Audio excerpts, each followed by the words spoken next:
ETF index mutual funds నేర్చుకుని stock మార్కెట్లో రాణించాలనుకుంటున్నారా? వెంటనే ఈ నెంబర్కి కాల్ చేయండి.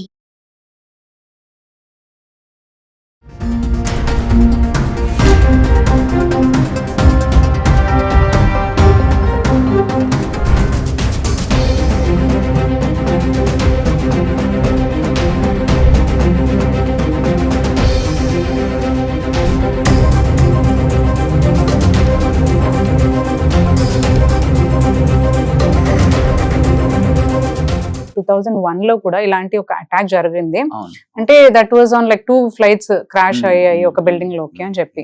సో అందులో అది that was because sleepers cells వల్లే Yeah. టెర్రరిస్ట్ అటాక్ అని చెప్పారు. అంతే. దీన్ని కూడా మనం అలా ఏమన్నా తీసుకోవచ్చు అంటారా? కీర్తి గారు, నేను మీకు ఇంతకుముందు ఒకసారి చెప్పాను ఎన్ఐ గురించి చెప్పినప్పుడు, sleeper cells can be anywhere across the world. Correct. So మనల్ని ఎదుర్కోవాలనుకున్న తీవ్రవాదం ఏ రూపంలోనే ఉండొచ్చు, ఎన్నో సంవత్సరాల నుంచి వేచి ఉండొచ్చు. డాక్టర్ రూపంలో ఉండొచ్చు, పైలట్ రూపంలో ఉండొచ్చు. సో ఇది తక్కువేమీ కాదు. దీంట్లో కూడా ఆ ఫ్లైట్ చెక్ చేసే క్రూ రూపంలో ఉండొచ్చు. బికాస్ ఇక్కడ చాలా నంబర్స్ ఆఫ్ 242 మెంబర్స్ అంటే ఇట్స్ నాట్ అ సో చిన్న నెంబర్ కాదు కదా. డెఫినెట్లీ ఆ కోణంలో కూడా దర్యాప్తు జరగాలి. కేవలం చాలా మంది పైన మాట్లాడుతూ పైనే ఏమంటారు, యాక్సిడెంటల్ గా అయిపోయింది, అదైపోయింది, ఇదైపోయింది అనేది కాదు. మేబీ ఇది మనం అర్థం చేసుకోవాలి. ఎందుకంటే జనజీవన స్రవంతిలో పడ్డది. అంటే జనం ఎక్కడైతే నివసిస్తారో అక్కడ పడ్డది. అంటే what kind of damage it is like, అంటే ఇద్దరిని, అంటే వాళ్ళది అలాగే ఉంటుంది. టెర్రరిస్ట్ ఆర్గనైజేషన్స్ ఎప్పుడు కూడా డ్యామేజ్ ని 4 dimensions లో చేయాలనుకుంటారు. కరెక్ట్. సో ఇలాంటిది ఏమన్నా వాళ్ళు ప్లాన్ చేశారా అనేది కూడా మనం ఖచ్చితంగా దీని మీద ఇన్వెస్టిగేషన్ చేయవలసి ఉంటుంది. And government will take care of that. Definitely ఆ కోణంలో ఆలోచిస్తారు. దాంట్లో అండ్ ఆ కోణంలో చాలా పటిష్టంగా చేయాలి. అది ఎలా ఉంటుందంటే, నేను మీకు ఇప్పుడు చెప్పాను, ఒక వ్యక్తి ఒక సంస్థలో 20 ఏళ్ల నుంచి పనిచేస్తాడు. ఆ సంస్థకు ఆ వ్యక్తికి నమ్మకమైనటువంటి ఎంప్లాయీ. కరెక్ట్. మీరు కనీసం ఇమాజిన్ చేయలేరు. ఆ వ్యక్తి ఒకరోజు ఫిక్స్ చేస్తాడు అంతే. పెద్ద కొలాటరల్ డ్యామేజ్ అవడానికి ఒకరోజు సరిపోతుంది, కొన్ని క్షణాలు సరిపోతాయి కదా. Correct. So how can we believe? So అక్కడ కూడా బిలీవ్ చేయొద్దు నా ఉద్దేశం.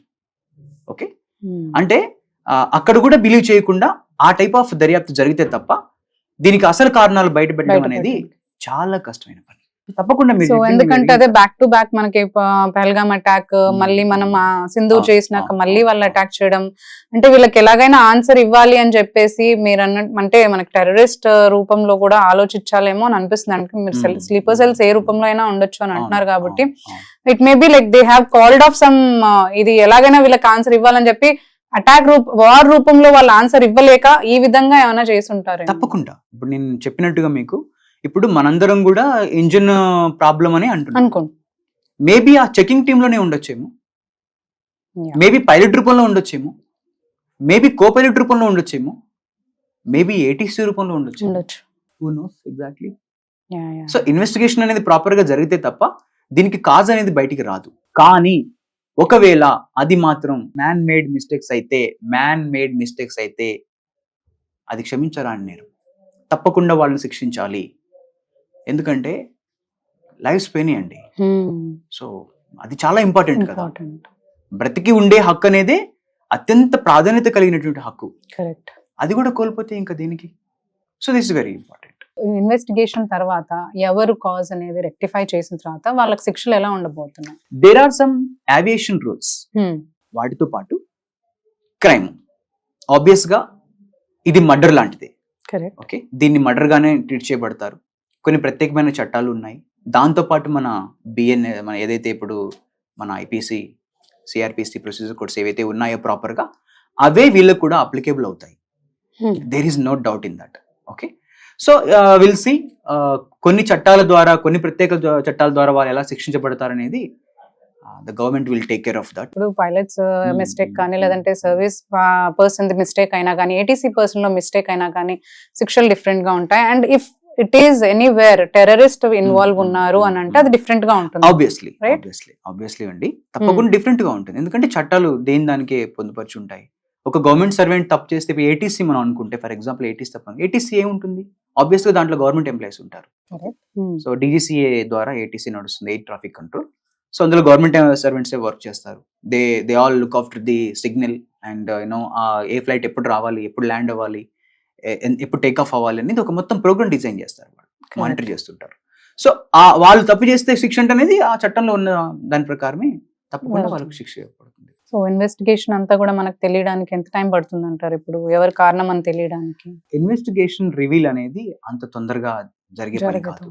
ఓకే, మీరు కరెక్ట్ గా అబ్జర్వ్ చేసినట్టయితే ఎయిర్ క్రాఫ్ట్ ఫుల్లీ ఫ్యూల్ నింపుకొని వెళ్తుంది.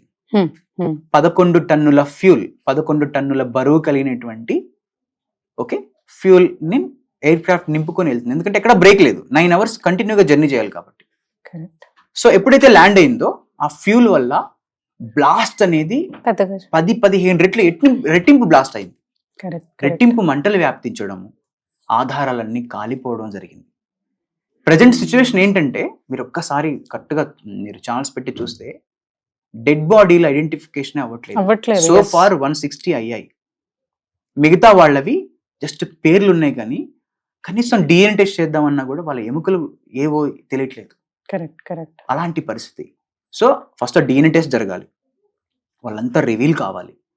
బ్లాక్ బాక్స్ అని ఒకటి ఉంటుంది ఎయిర్ క్రాఫ్ట్ లో, మీరు వింటారు. అది లాస్ట్ ఏ కాన్వర్సేషన్ జరిగింది, టెక్నికల్ ఇష్యూ ఏదైనా కూడా అందులో రికార్డ్ అవుతుంది.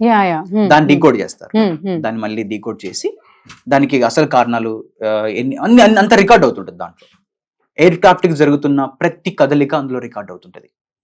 మీరు ఎయిర్ క్రాఫ్ట్ మూవ్ అవుతున్నప్పుడు మీ ఎయిర్ క్రాఫ్ట్ ని పక్షిని టచ్ చేసినా కూడా ఇట్ కెన్ సెన్స్ ఏమి టచ్ అయింది అనేది కూడా అందులో ఫీడ్ అవుతుంది.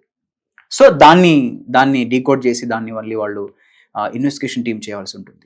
దాంతోపాటు అసలు కారణాలు ఏంటి, ఎక్కడి నుంచి ఫ్లైట్ ల్యాండ్ అయ్యి రెడీ అవుతున్న దగ్గర నుంచి, అంటే బేస్ లో పెట్టిన దగ్గర నుంచి, ఇంకా చెప్పాలంటే మనం ప్లాట్ఫామ్ అంటామే అలా పెట్టిన దగ్గర నుంచి, చెకింగ్ క్రూ దగ్గర నుంచి, ఇలా పిన్ టు పిన్ ఇన్వెస్టిగేషన్ చేసి మన చేతికి ఇవ్వాలి అంటే maybe 2 to 3 days or it could be 1 week కూడా పట్టొచ్చు అసలు కారణాలు చెప్పడానికి.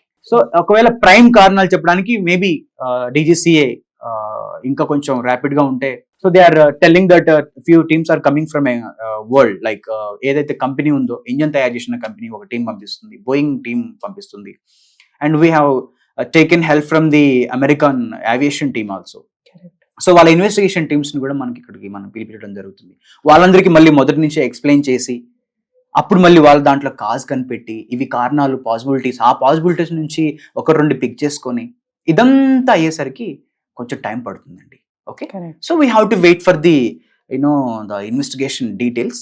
ఓకే, డెఫినెట్లీ ఇది ఏదైనా సరే ఇది మనుషుల ద్వారా జరిగి ఉంటే మాత్రం దీనికి ఖచ్చితంగా దీనికి ఖచ్చితంగా పనిష్మెంట్ ఉండాలనేది. Boeing flights are not safe అని అంటూ ఉన్నారు. Is that true? ఏం జరిగిద్ది అంటే బేసిక్ గా major airways across the world అందరూ కూడా బోయింగ్ ని హైర్ ఎందుకు చేస్తారు అంటే, Boeing only has that capability to build such a huge engine aircrafts. Rolls Royce కూడా ఉంది, that is also a good company. ఇప్పుడు మీరు కరెక్ట్గా గమనిస్తే ప్రపంచంలో ఒక 10,000 ఫ్లైట్లు తిరుగుతున్నాయి అనుకోండి, 9,000 బోయింగ్ ఓడియే ఉంటే అందులో 4 పడ్డాయి అనుకోండి, పేరు ఎవరికి వస్తుంది? బోయింగ్ ఓడికి వస్తాయి. కరెక్ట్, ఇలా ఉందండి యాక్చువల్గా. అండ్ కొంతమంది పాత ఎయిర్ క్రాఫ్ట్ ఇంజనీర్లు చెప్తున్నారు బోయింగ్స్ ఆర్ నాట్ సేఫ్, కొంచెం దీని మీద చేయాలి అంటే. మనం కాదు, see across the world object చేస్తున్నారు. కొన్ని ప్రత్యామ్నాయం కూడా స్టార్ట్ చేశారు ఆల్మోస్ట్ ఆల్. కొన్ని కంపెనీలు ఇంకా ముందుకు వస్తున్నాయి. ఒకటి నేనేం చెప్తానంటే అండి, ఎయిర్ క్రాఫ్ట్ తయారు చేసి దాని సేఫ్టీస్ అవన్నీ చేసి ఒక సంస్థకు ఒప్పచెప్పడం వరకే వాళ్ళ పని ఉంటుంది. నేను ఇందాక చెప్పినట్టు ట్రైనింగే వస్తారు. కరెక్ట్. దాని మెయింటెనెన్స్ గ్రీడీ కాకుండా మరి దాని మెయింటెనెన్స్ కి కాస్ట్ ఎక్కువ అవుతుందని చెప్పేసి ఆ పాత వాటిని నడపకుండా కొంచెం వాటిని ఎప్పటికప్పుడు అప్డేట్ చేసుకుంటూ వెళ్తే సేఫ్ గానే ఉంటుంది. ఏదో మనం వాళ్ళ మీద వేయడానికి కాదు. సో అది టెక్నీషియన్స్ చెప్పాలి. But still Boeing is the largest company across the world. అది మాత్రం ఫ్యాక్ట్. థ్యాంక్ యూ అండి. Thanks for giving all the updates on this. Thank you madam.